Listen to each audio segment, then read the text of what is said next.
Madam, before I ask for my clarifications or make some as well, let me first say that we utterly reject the Minister's assertions or insinuations that the manner in which we appointed the managing agent to run the town council was to benefit our friends. We utterly reject that. And I have some clarifications to make as well as clarifications to ask of the Minister. First of all, the Minister produced this Annex 3, this chart showing MA rates per unit. From what I know, MA rates are usually different for residential and commercial units, but in your chart, they're all the same. So I want the Minister to clarify that there has been no mistake in his chart, and it is really the fact that all these MAs are charging the same rates for commercial and residential units, because from the data that I have, even the MA for PAP town councils such as CPG, from the alternate town council records that we have, the MA rate for commercial units was $12 and something.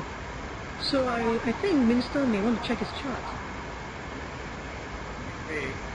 You should look at Annex 3 and you will see in the first page that the MA rates, once they are done on a weighted average basis, these figures are accurate and told by MND. Minister, I think I will still request that it be checked because I don't think it's correct.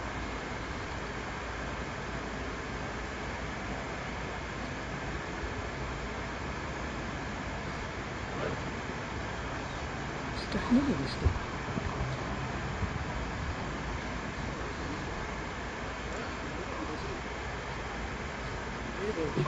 Lim, you want to proceed with your clarification?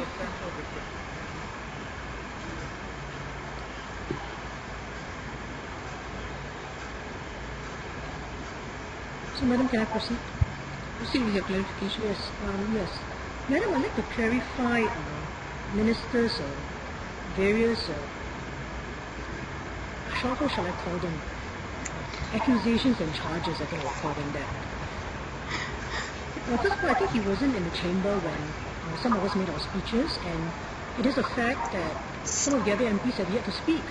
So if he's, accusing us of not giving answers and all that, I think it's premature for him to say so. Next, Madam, in relation to the issue of critical documents and so on, and whether we have, withheld things from the AGO and the Price Waterhouse, I addressed that point in my speech earlier. Perhaps Minister didn't hear it. The other point, of course, to be made is that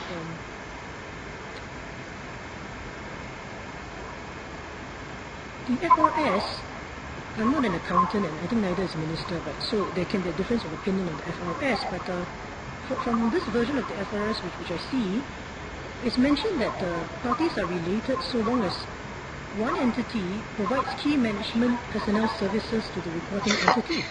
So is it just related to business interests, or is it the case also that parties that provide key management to the reporting entity are considered related?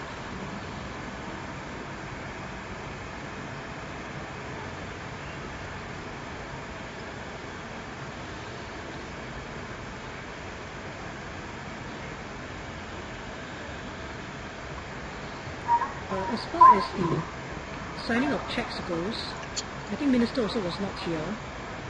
When we went through the appendix list of 84 invoices, showing that, steps have been taken to segregate the duties, so trying to paint a picture that, we have been operating lawlessly all this while, but I don't think that's a fact. Next, Minister may not have noticed that when we looked through the award of the MA tender in 2012, we actually engaged an audit firm to do an audit of our process.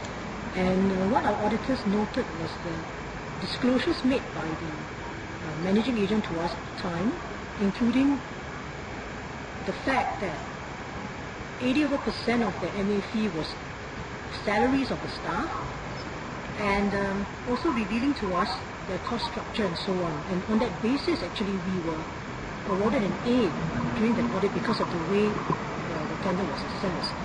And yes, it is the case that the rates may be somewhat higher, but it is not what the minister, I think, portrays in this annex, which I think is not accurate.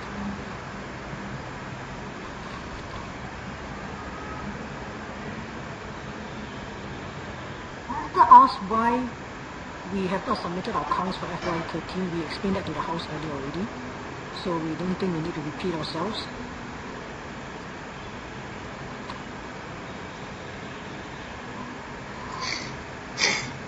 So, Madam, final point, he was asking whether the town councillors knew of the ownership interests of the various directors of the FMSS when they approved the contract. The fact is, as we have stated to the auditors, the ACRA company profiles were submitted for evaluation. So that was disclosure on that aspect specifically, actually.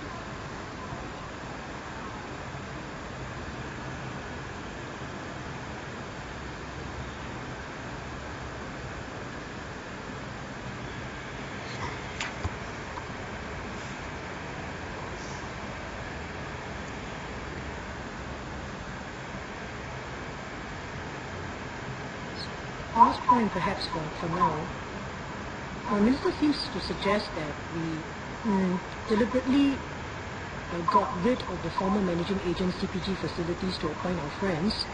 That's not the case at all.